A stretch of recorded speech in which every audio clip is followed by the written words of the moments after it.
सुमेरु के शिखर टूटने लगे, भयानक वायु रहने लगी, नक्षत्र मंडल आपस में टकराने लगे, आकाश में गिर गया।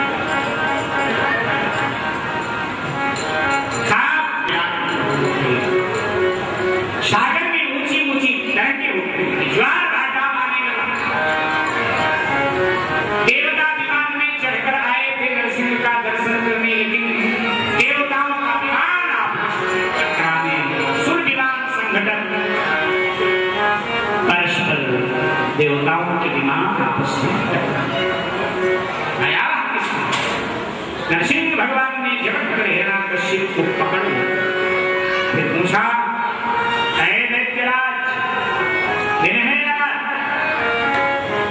महाराज नदी में संध्या कर बोले, ब्रह्मा जी का श्राप सत्य है, श्राप का सत्य नहीं करा। आकाश में पाताल में पृथ्वी पर कहाँ है? बोला ना आकाश में, ना पाताल में, ना पृथ्वी पर, मैं तो आपके जिंदगी पर घर के बाहर भीतर, बोला ना बाहर ना भीतर, चौखट पर। तुझे वरदान था कि 12 महीने में नहीं करेगा। कौन सा महीना है? ये कोई नया महीना आया है, इस बात बताते हैं ज्योतिषी लोग, पुरुषोत्तम मास। ये कोई 13वां महीना इस साल पहली बार। ये जो 12 मास है, इनकी रचना ब्रह्मा जी ने की है, लेकिन जो पुरुषोत्तम मास है, इसकी रचना भगवान ने अपने भक्त प्रहलाद के लिए की है। इसीलिए पुरुषोत्तम मास का बड़ा महत्व है, भजन भक्ति कीर्तन का बड़ा महत्व है। और अब प्रभु ने कहा, मैं क्या हूँ? मनुष्य को देवता हूँ। उसने कहा, ना मनुष्य हूँ देवता। सृष्टि में पहली बार ऐसा प्राणी ने कहा। भगवान के जो 24 अवतार हैं, उनमें से जो 23 अवतार भगवान के हैं, वो 84 लाख योनियों के अंतर्गत ही आते, चाहे वो कच्छप हो, चाहे बाराह हो, चाहे वो वामन, चाहे वो मत्स्य हो, लेकिन ये नरसिंहावतार जो है ना, ये 84 लाख योनियों से मिलकर अलग अपने विशाल भगवान ने हिरण्यकश्यप का उदर देख प्रहलाद के पुत्र बार बार अपने हृदय से जैसे गाय अपने बछड़े को चाटती, ऐसे ही भगवान अपने भक्त प्रहलाद को चाट। इतना वात्सल्य भगवान में है। और भगवान की घोषणा है कि कर्म सदा में कर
जैसे महतारी अपने बच्चे की रक्षा करती। महतारी जानते हो?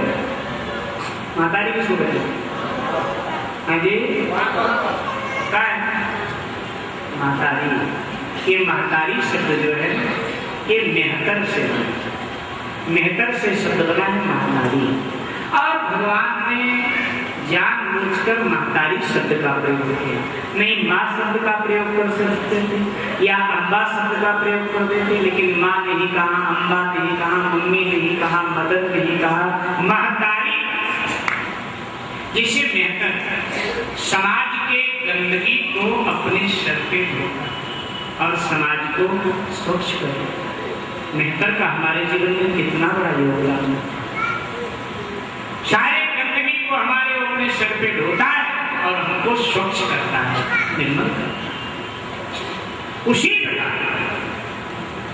भगवान कहते हैं मैं अपने भक्त की गंदगी को अपने सर पे ढोता हूँ और अपने भक्त को मैं निर्मल कर दिया करता हूँ। इसीलिए महतारी शब्द का प्रयोग किया, मेहतर से महतारी शब्द बना है। इसीलिए एक बार पुनः गा लीजिए, करम सदा तिन्हें कर रखता,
प्रसन्न हूं प्रहलाद बेटा, कुछ वरदान चाहिए।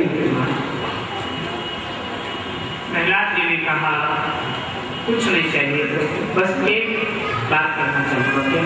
ये मेरा पिता बड़ा दुराचार है, इसे नरक की यातना न मिले, इसे मुक्ति मिले, आपका धाम मिले। और प्रभु दूसरी बात, आने वाले काल में अब आप हमारे वंशजों को मत मारो। हम दैत्य कुल के हैं, कोई गलती हो सकती है लेकिन मारना नहीं। भगवान ने प्रहलाद जी को वचन दिया कि तेरे कुल में कोई दुराचरण नहीं करेगा तो मृत्यु दंड नहीं। रही बात उद्धार की, तो प्रहलाद जिस कुल में एक भक्त पैदा हो जाता है उसकी 7 पीढ़ी आगे 7 पीढ़ी पीछे पहले उद्धार, इसका उद्धार तो मरने से पहले निश्चित हो चुका है। मैं ना मारता तो इसका उद्धार। आने वाले काल में प्रहलाद जी के वंशजों में बाणासुर ने बड़ा अनाचार किया और बाणासुर का भगवान कृष्ण का युद्ध भी हुआ, लेकिन कृष्ण ने बाणासुर को मृत्यु दंड नहीं दिया। क्यों? नरसिंह के रूप में भगवान ने प्रहलाद को वचन दे दिया था कि मृत्यु दंड अब नहीं होगा तेरे वंशज, इसलिए बाणासुर को पीड़ित करके छूट हमारा छूट। प्रहलाद के लिए भगवान ने नरसिंहावतार। सुखदेव जी कहते हैं जब जब प्रभु आए हैं भक्त के, तत्पश्चात गजेंद्र मोक्ष का आख्यान आता। श्वेत द्वीप में एक सरोवर के तट पर देवल नाम की मुनि स्नान कर रहे, उसी में हाहा नाम का एक गंधर्व भी स्नान कर रहा। कई होते हैं ना साधु संतों का मजाक उड़ाने में अपना बड़ा गौरव सोचते, देखा कि देवों जैसे स्नान कर रहे, ये गंधर्व डुबकी लगा गया और पानी के भीतर ही जाकर उनका पांव पकड़कर उनको गिराने कि ये समझे महात्मा जी कि किसी मगरमच्छ ने मुझे पकड़ लिया। महात्मा जी अंतर्यामी थे, वो समझ गए कि ये गंधर्व मुझे डरा, क्रोध आ गया। कई संतों को बहुत जल्दी क्रोध आ जाता, क्रोध आ गया। उन्होंने श्राप दे दिया, मूर्ख ग्राह की तरह, मगरमच्छ को ग्राह भी बोला जाता है, ग्राह की तरह तुम मुझे डरा रहा है, मैं श्राप देता हूं तू ग्राह ही हो जाए। वो ग्राह हो, हमने विनय बड़ा किया तो ऋषि ऋषि ने कहा भगवान मारे तो तेरा उद्धार। अब इसको क्या कहोगे आप? श्राप के आशीर्वाद?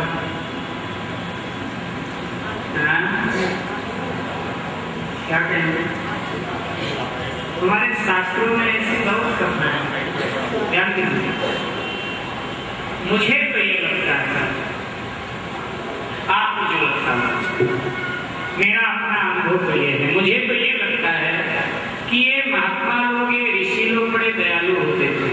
ये समझ लेते थे कि ये भजन करके तो भगवान को पाएगा, इसके बस का भजन तो है नहीं, तो मैं श्राप दे देता हूँ, और जब श्राप दे दूंगा तो भगवान आएंगे ही उद्धार करके, इसका इस बहाने इस बेचारे का भी उद्धार हो जाएगा। तो बाहर से तो श्राप होता था, लेकिन भीतर से वो महात्माओं का आशीर्वाद ही होता। ये देखा गया, आप अध्ययन करेंगे शास्त्रों का तो देखेंगे जिन्हें श्राप मिला ना उन्हें भगवान श्राप देते थे, फिर कह देते थे भगवान आएगा तो ऐसा। ये बाहर से श्राप होता था, लेकिन भीतर से ऋषि की करुणा होती थी, आशीर्वाद, बड़े उदार होते थे माता। कहा भगवान मेरा